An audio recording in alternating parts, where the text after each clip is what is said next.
XRP, I kind of like how I do kind of like how XRP is looking at the moment.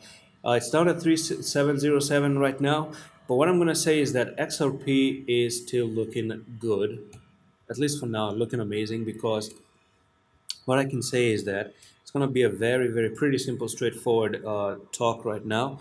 So you do have this touch right now, right? The first touch right there, the second touch right over here, the third touch right over there, and then you broke, moved to the upside, and then you came down for the retest.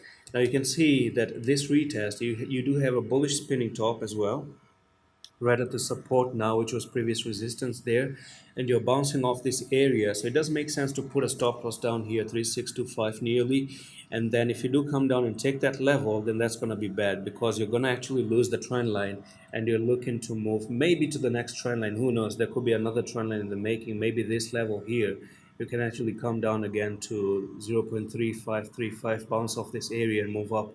But my take is that you probably could be looking to hold the retest, and then you bounce off the retest and you're good to go to 0.4482 as a technical target, which was never really met.